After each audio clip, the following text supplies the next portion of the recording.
Hello, this is Scott, and we are going to be talking about monster mythology, monster lore today. And today's topic is going to be lycanthropes, or lycanthropy, or any of those funny words that you like to use for that stuff.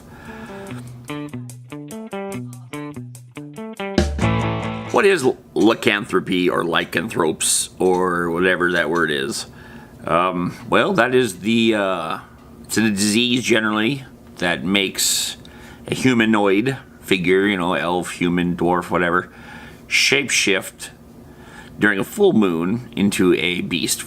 Now that could be anything from, the bear to a wolf. And I'll go over some of those types in this video, and we'll talk about what they do and what they are, and it'll be great. So stay tuned. So, the first type of lycanthrope I'm going to talk about is the werebear.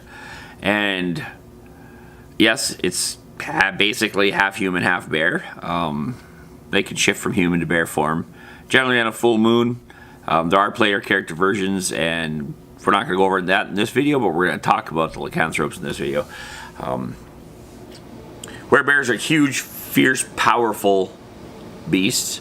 They're generally not highly aggressive, though. They're like the druids of the were family. They really just want to protect the forest, the fauna. They generally are solitary creatures because they have a conscious level that they don't want to pass the lycanthropy on to somebody else. And they just don't like the curse generally. But because they have it, they generally are solitary. They go off, do their own thing, and all that good stuff.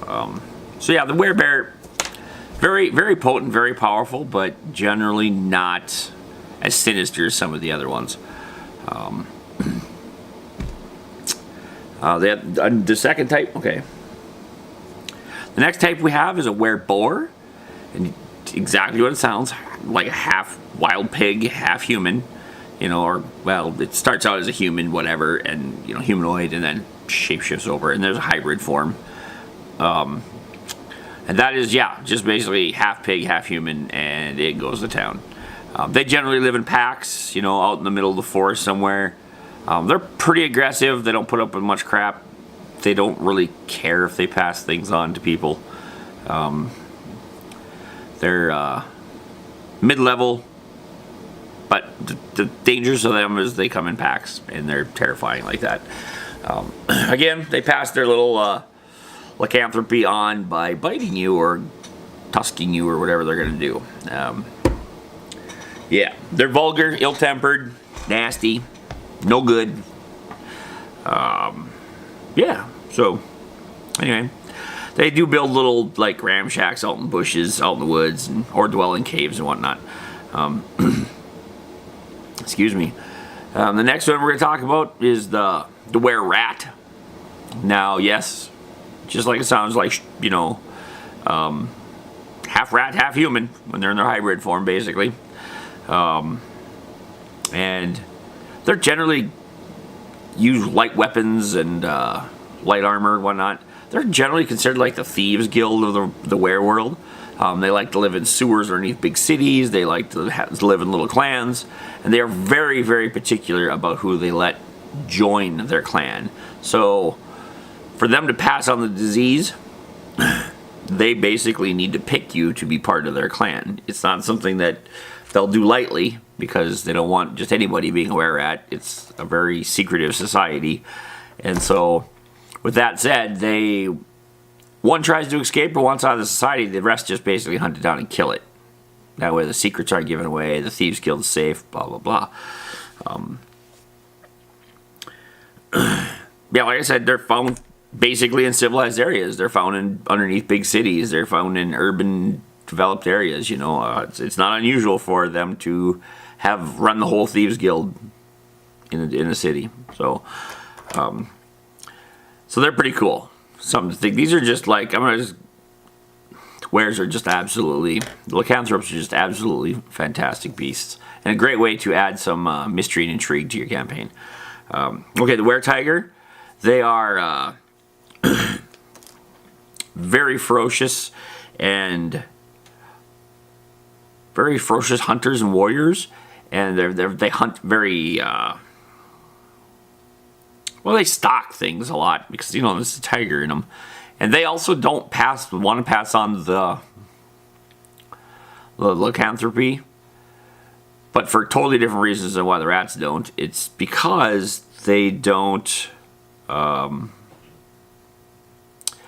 to have competition. They're very territorial, so if you got a were-tiger in an area, you probably won't have one in another area for, you know, miles to come, because they're like, yeah, no, we're solitary. We're not going to be playing around with other people. So that's kind of cool. You generally find those in jungles, on the fringes of human civilization, because again, they try not to mingle too much, and they live alone or hunt in small groups. It's not just small groups too. It's just a family group. So, you know, mom and her cubs, or mom and dad and her cubs, or whatever you want to call them. And then generally it's just like that, just like a lion or a tiger, or like a lion clan or a tiger group. You know, when mom has her cubs or whatever. The last, but the most popular one, of course, is the werewolf. We've seen many number of movies made off this over the years. They are savage predators. They are probably the easiest ones to lose control. They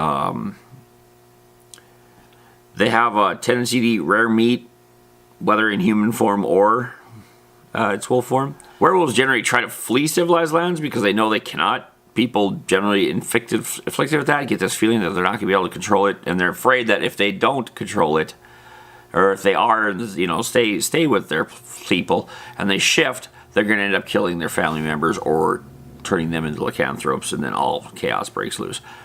Again, they don't really care who they bite. It's not like the pig, you know, the wereboars, the werepigs, whatever, where they just indiscriminately, they just bite whoever they want. It doesn't matter. Werewolves don't care when they're in their fierce mode, because they basically lose complete control of themselves, where some of the other breeds in their hybrid forms have some control over what's going on. The werewolf doesn't. They just savage, they go kill, that's just indiscriminately, and that's how that works. Just simple as that. Probably one of the more dangerous ones. Yeah, so the werewolves and whatnot. Like I said, there's a player character versions of all of these. We're not going to go over all those because that would take forever. But we are going to go back and talk about the curse of lycanthropy a little bit. Be afflicted with lycanthropy by being bitten, or if one of your parents, or one or both of your parents, are lycanthropes. And the only way to do that, to get rid of it, is to remove curse, or anything more powerful such as a wish, as far as being bit by one or being wounded by a lycanthrope. Now, if your parents are one, then you have a little bit more problem. If you don't want to be one, then it's pretty much a wish spell or nothing. You're pretty much a lycanthrope your whole life. Generally, lycanthropes have two choices. They either resist the curse, or they embrace it. And by resisting the curse, the lycanthrope retains a normal life, normal alignment, personality when it's in human form. It lives its life as it always has. However, when full moon rises, the curse becomes too strong to resist. It turns into the beast form, and then it goes crazy. When the moon wanes, the beast within can be controlled once again, and the beast turns back into its humanoid form. Generally, if you're resisting all the time, you don't, and when you're forced to switch, you generally don't recollect what you did during that transition. Sometimes you'll remember them through dreams and all that other chaos or whatever. Or maybe you can put it together by, you know, what you puke up the next morning, or that's pretty disgusting, I get it. Or, you know, just by doing a little detective work. Some individuals see little point in fighting the curse and accept what they are. I mean, it's just part of their nature, right? With time and experience, they learn to master their shape-shifting ability and can assume beast or hybrid form at will. Okay, I should explain the forms. You got your human.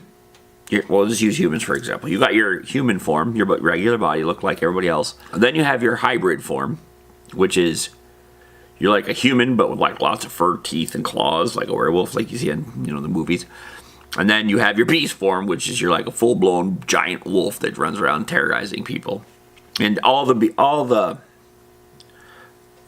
all the different were lycanthropes have these different forms. Most lycanthropes that embrace their bestial natures will succumb to bloodlust, becoming evil, opportunistic creatures that prey on the weak. Again, it doesn't change the fact that the werebear doesn't want to, you know, pass its stuff on, or the were tiger, but it still makes him dangerous. It still makes him, you know, territorial and beastly. The werebear being the most beastly as far as pure physical power. The werewolf probably being one of the more dangerous ones, and just that it loses control so much easier. It's basically chaotic evil, which is, you know, the nasty of the nasties. The were-tiger is neutral. The were-rat is lawful evil, so they do have their rules, and that's because, you know, they like to have their little laws, like the Thieves Guild. The were-boar is neutral evil. Again, indiscriminate. And, of course, the were-bear, generally neutral good. So, I hope you liked this video on the wares. I will keep hoping that we can get some more of these videos out every Friday. And maybe next time we'll go into player character conversion for lycanthropes, you know, on one of the other series. And until next time, my name's Scott. You call me Guff. Signing off.